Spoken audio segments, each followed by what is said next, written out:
Hey everybody, well we are here for our next video in our viewer question and answer series. We're here with Nathan from Iowa. I'm so excited. Somebody finally claimed Iowa. I think it's like the forgotten state in the middle of the country where nobody has accents is what I've found.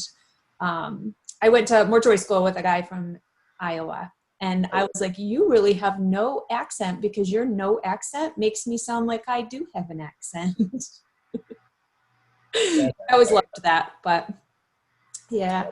Well, you are an ordained minister in Iowa, so I'm guessing we're going to maybe have some religious talk today. Yeah, actually, just one question is the first one. So Awesome. Well, why don't we dive in? Go ahead with your first question. Alrighty. So my first question is, how does the Christian belief in the resurrection of the body affect how you look at your job?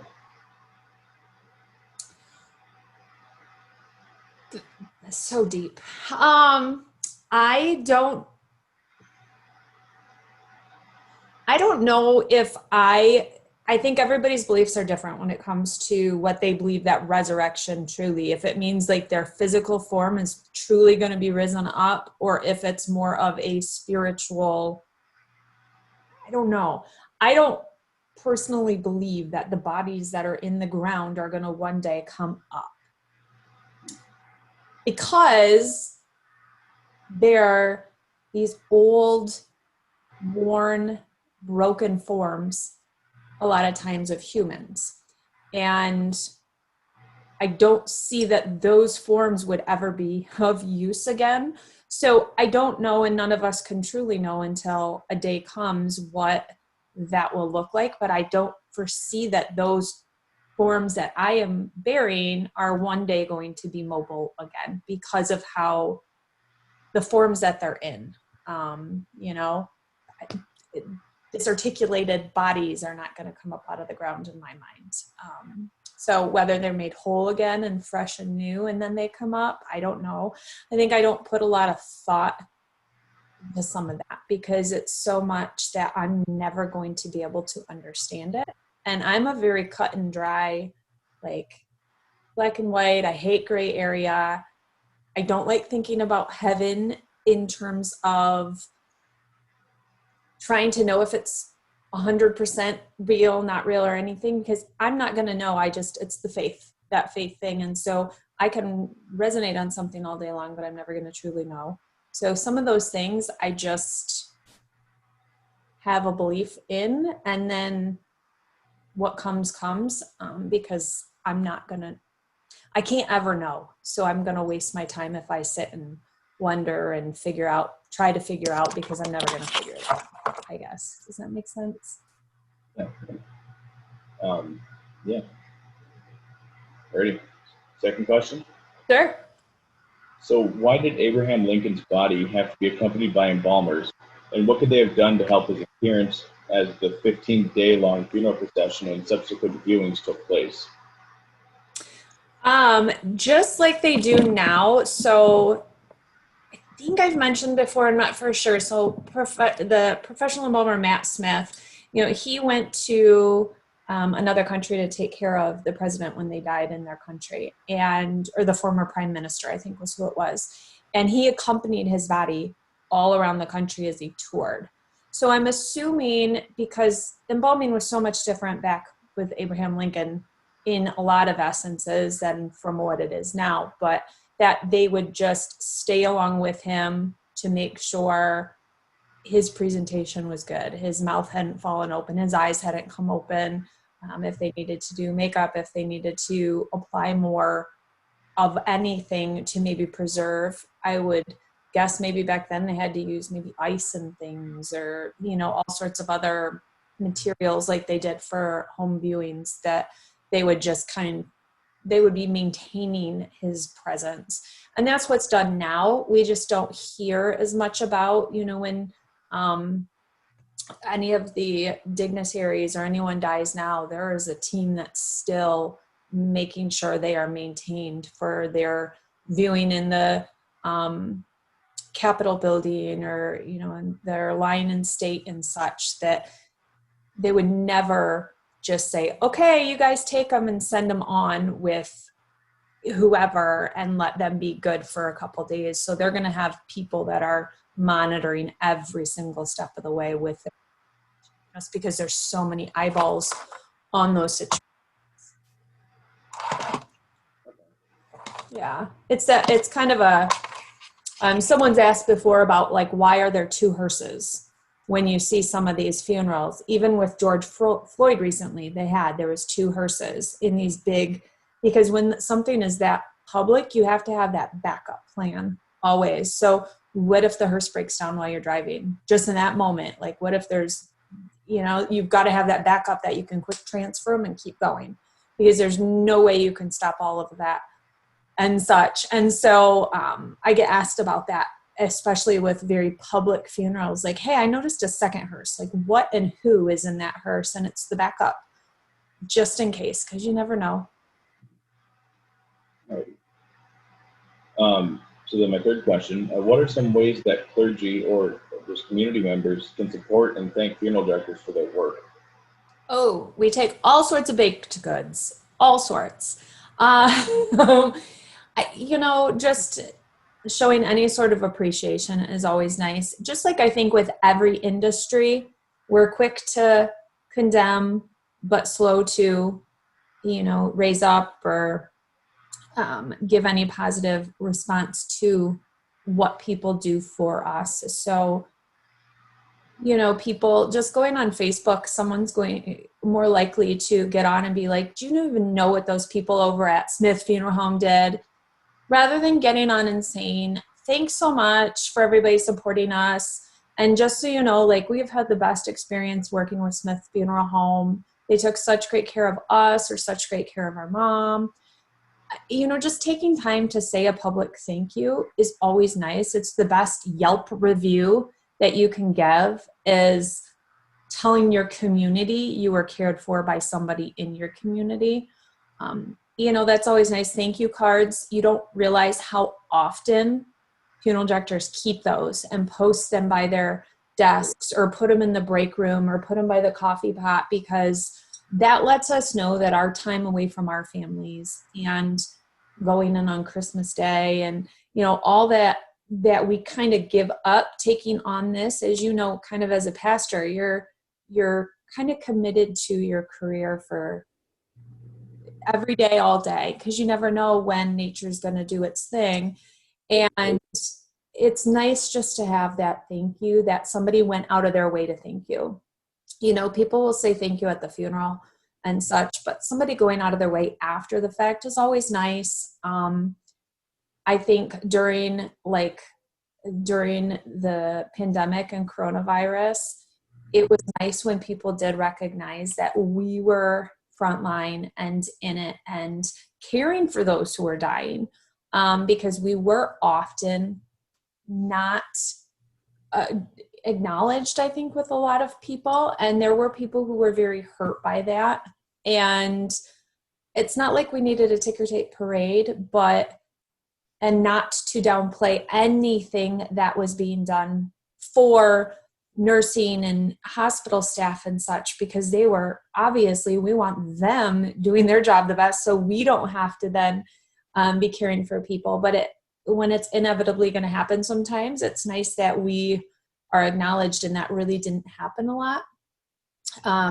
And so, I don't know, thinking about the often forgotten profession, we get a lot of really bad press, really, really bad press. Sometimes definitely deserved, but not always. And so it's nice just to have a little reflection in our way. But coffee and baked goods and sandwiches and stuff is always welcome. So Is word of mouth still like the best sort of advertisement for you guys? it really is good, but I mean, a word of advertising, it is good. People do often choose more based on cost than they used to. And people will drive an hour away rather than go to their local person if the cost is that much different. So sometimes that cost factor is the most important thing to people. And we understand that. We get that. That's why we try to be comparable to other people around. within our, within our communities. Sometimes it's just not feasible, but word of mouth, giving good praise is always good. And the biggest thing is like people want knowing and understanding for themselves too. We get in a lot of situations where maybe families take the word of hospice or a nurse or somebody or a clergy that they're working with that says, hey, you should call these people. But sometimes the family needs to also make those calls themselves and find out who they click with and who they work best with, because maybe a pastor is really good friends with one funeral director and that's why they're leading them there. It's not always because of the experience being the best, but maybe other relationships. So I like for families to kind of find out for themselves, do their own research rather than just taking the word of maybe one person, because it may not be based on their experience having lost somebody and having worked with a funeral home. So always researching a little more, but word of mouth is really good. But, some of the others is also gut feelings, and relationships are also, I think, good, too.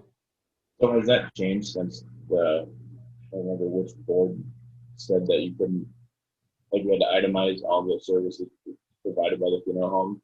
Is that sort of the price, I guess, driving the consumer? Has that changed since you couldn't just buy a casket and it comes with embalming, prep, all that other stuff? How has that affected it? Yes. Well, you can still do packages. So that still is okay, but you have to also be able to break that down in an itemization. So that can't be the only thing. And for a while, that was the problem, is you could walk in and the funeral director could be like, well, you can get this package and it includes all this stuff and we'll do it for this amount. And they will just throw a number at you that's not anywhere. And that there's no actual value, that they were just trying to maybe get business from here or there. Just like direct cremation, that's often going to be given to you. It doesn't need to be an itemized. So there's certain things that don't need to be itemized. Transfer from, like, let's say you died in Michigan and you just needed to be sent back to Iowa. That service in Michigan where they brought you into the care of the funeral home, did the embalming, and then sent you on to Iowa, that's going to be a forwarding of remains. So it's not going to be ever broken down. So there's a few things that can always be these packaged services. So direct cremation, immediate burial, receiving of remains, and transferring or forwarding of remains. Those things can always be a package number. I guess you could call it package, but it's a service that's got individual parts, but yet it's going to be one whole number. But other packages, it's definitely, I try and advocate that in the videos, that if someone gives you a price and they can't break it down, that's illegal. Like, they need to be able to give you that individual price list with all the numbers broken down, because you have the option of choosing only what you want, but you can't take a package and then subtract out the numbers, because that's not how packages work. You don't go to McDonald's and just take off the drink and still get the reduced amount. I always give that analogy and people are like, oh, I get that. And I'm like, I don't want to compare to McDonald's, but everybody gets that analogy. Like, you just can't do that. I don't know if it's changed a lot. I feel like it's maybe given to some people, at least they feel a little bit of control, that they aren't forced into a package. They can just choose what they want, because some people look at that list and think, well, I don't want that, that, and that. Well, then you're not in a package. Let's itemize. But sometimes taking out 2 or 3 things, you're at the same amount. So it doesn't really change it. And then people are like, but I'm not saving. Well, because you didn't want to do the package. So discounted a little bit maybe. Yeah, so I think you have people that are benefited by the package, people who are confused by the package, and people who feel good that they can opt out of the package and go itemized. So I think there's a few different areas, but that's why there needs to be the different options of different ways you can do it, because we're all over the place in terms of generations right now being served and types of people. And, that baby boomer generation, they want it their way and it needs to be different and unique. And that's just very much how that generation is. And so we need to have like all these options for them, which is great. Yeah. I want your feedback on that first question. Yeah. What did you think was going to be an answer, I guess? I've done some work in the funeral industry, nothing professionally, but it was the funeral industry or the ministry essentially. And I always, because Paul writes very clearly that the perishable shall put on the imperishable, and that will all be, it will all be sort of changed. He says, "The moment in the twinkling of an eye at the last trumpet." And then likewise, Job says, that I know that my Redeemer lives. At the end, I will see him, and I will see him face to face, and I will behold him, and not another. And also, some of Paul's, or I guess not necessarily Paul's, but how we understand baptism as being grafted into Christ, in his body. So when he died and rose from the dead, we also die and rise from the dead. And when he ascended into heaven bodily, we also will do that. So that's what at least the Lutheran Church teaches, because what the scriptures say. It's hard to believe that because you're right. I mean, you guys sort of, you start with the body that has just died, and they don't look good when they just die. No. Then you guys sort of do a little restoration yourself, and I always kind of like to think of that as sort of a not a foreshadowing, but maybe a little, I don't know, sort of a type of, if the funeral director can make the person look so much better after they've died, or imagine what God can do in the resurrection of the dead. The funeral director is limited as to what they can do, but God, he created these bodies in the first place. Why can't he recreate them from the basic elements of dust, actually, and also, we're going to be in heaven with people, and people we know, and people we love, and people we don't know here on earth, but we'll recognize them because of their bodies. So that's what the scriptures teach, I guess. That's kind of what the church has always taught. In the creeds, it says, "I look for the resurrection of the dead and the life of the world to come," and also, I believe in the resurrection of the body. Mm-hmm. So it's kind of weird to think that, the body that you saw in the casket when you were closing the lid, and that body will rise from the dead. And I always liked helping out at the cemetery because, that casket that you just put in that vault, which you just sealed and buried, all that's going to be undone in the day of the resurrection. It's I don't know. Paul says it's a mystery, but it's not a mystery as to whether it'll happen. It's mystery as to when it'll happen and what we'll look like afterwards. I think we all kind of, of course, we want our resurrected bodies to, we kind of want to see what they look like then, now. Yeah. We do that because, we suffer the effects of sin, which is sickness, death.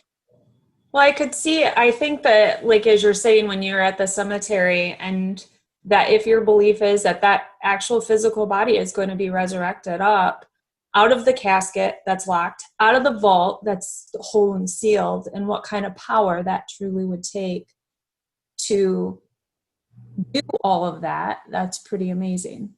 Yeah. It's kind of I don't know, it's something I always thought about when I was helping out of the cemetery. I'm going to totally think about that now too when I'm next time. And, I like that I'm kind of a mini resurrectionist a little bit. You just called me because. Well, I mean, yeah. It's like we do a mini resurrection to embalm. Yeah. But I mean, you can kind of see how you restore and you sort of No, correct. that's so true. It's kind of something I've always thought. That's Yeah. so cool. I like thinking about that way. I want like a shirt that says mini resurrectionist or something. Yeah, well, I wouldn't go that far, but yeah, yeah. No, that's so cool. I like that thinking. Okay. Yeah. I wondered your thought because your like reaction, you were like, oh. Yeah. I don't have much of a poker face, so I have to because it kind of covers things up a little bit. But No, yeah. I love it. No, I think that's awesome. That's very cool. Well, thank you. I know you've been wanting to ask questions for a while, so this Yeah, I think I started watching your videos maybe 3 years ago. Has it been that long since you it's posted? been a while. Yeah. Sometimes, when I'm getting ready for work, I'll just listen to coffee with, Kari or whatever, just to kind of break up the monotony of, the day and, something along the way, you know, That makes me like, am I blushing? That's so like, that's still so surreal that anybody does that. But I think that's awesome. Thank you. It's so nice to put a, it's I kind of like know. private coffee and Kari. We're literally doing that. Isn't that fun? Yeah. So It's nice to put a face to all the I've asked you guys a few questions now, and it's been great. I mean, I love what you're doing because the funeral industry is just by nature sort of veiled in mystery. Mm-hmm. It just sort of, I don't know. You don't. A lot of people don't bring their hearse to pick up the body anymore. They bring a minivan or something like Right. that. So you don't really ever see, hey, someone has died because it's just another car leaving the parking lot. Mm-hmm. And then the embalming room is, everyone says it's sacred.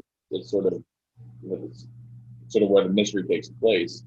Um, so I really appreciate, and I think a lot of other people do too, that you're willing to sort of pull back the curtain a little bit, but not to the point of, bringing embarrassment or shame to people who have, done differently or who died different ways and whatnot.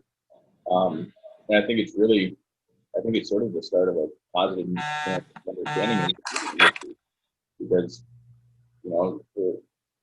for a long time, I think it was just something that people didn't know much about. So they're like, that's weird,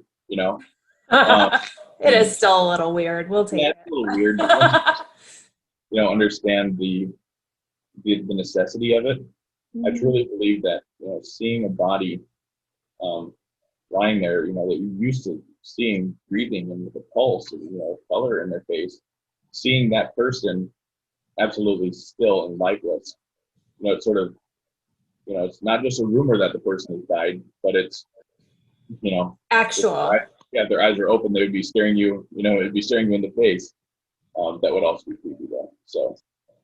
Yeah, it's hard to like put into your mind and into your understanding death. Like we're just not built that way. And like if we see blood, it's supposed to mean there's pain. But like as a funeral director, we have to like retrain that thinking, and it takes a few times to for yourself to understand when there's blood that there's no pain there anymore. And like when my husband first started coming around the funeral home when I was working there, when we first started like dating and we're together and stuff, he would see somebody and he's like, it's just so weird that they're dead.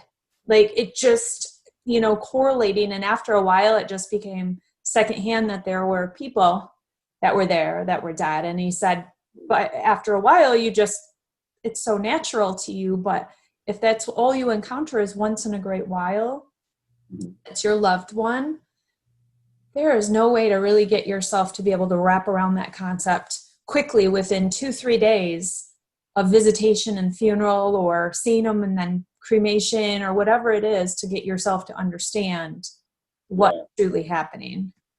And that's, you touched on a good point, is that everyone says that death is sort of a natural ending to life. And, we weren't created to die. We were created to live. Death is an invader. It's unnatural. We sort of, I think, bought ourselves a little bit of peace in the meantime, saying, "Oh, it was a nice peaceful death," and well, death is always death. and it always ends, a life, at least here on earth. Well, it's a separation. It's a Yeah. separation that we can't alter. It's outside of our power. It's outside of our control. And as humans, we like control, and we like to choose destiny and choose our path, and to not be able to change that factor affects us so deeply that we shut down. We respond with all the grief steps and with all of that, and sometimes in bad ways, and we get stuck in the bad phases. But And, that's something also that I've been thinking about a lot lately, that, we like to be in control. And if we think back to the Garden of Eden, Adam or Eve thought that she was sort of being gypped by God almost, that could be so much more, that she could be like God if she ate this fruit. And so she did.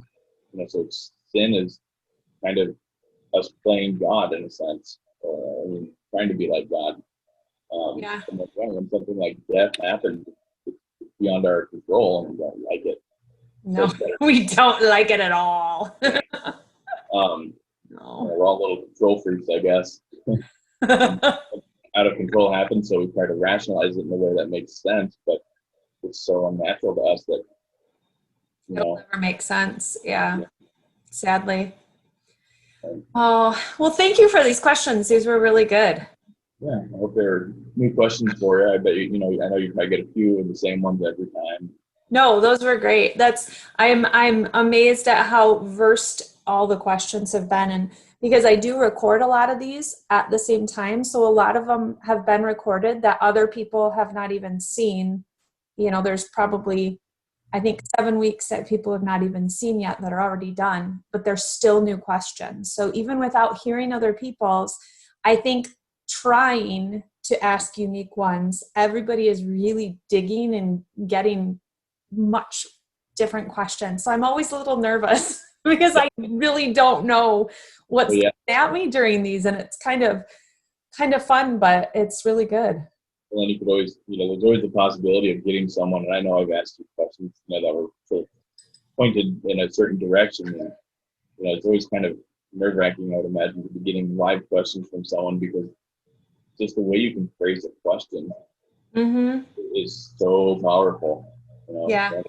Well, and that's, I don't let you guys send them to me ahead, because I do kind of like the surprise of a question and an off-the-cuff response, because if you had asked me that question, especially about, resurrection and all that beforehand, I think I would have overthought it, and I would have thought, okay, what is a politically correct answer here? And what would I say that people are not going to be upset? But instead, I'm going to just word vomit whatever comes to my mind, and it is what it is. And I think that response is so much more true to me than automated response would be if I had thought about it for days. Yeah, it's conversation, not, it's not like I'm judging your answers, like I'm right. Right. Unsubscribe. So that's kind of nice, because it is just like, you're a funeral director. It's like me calling up one of my, one of the funeral directors in the area, or the funeral directors I've known throughout the years, and saying, hey, what's this? It's like, answer, you don't get here it is. Sit and plot it out, so. No, that's awesome. Well, thanks, Nathan. I appreciate it so much. You're welcome. Thank you. Thanks, everybody, for joining us, and we'll see you on the next video. Bye.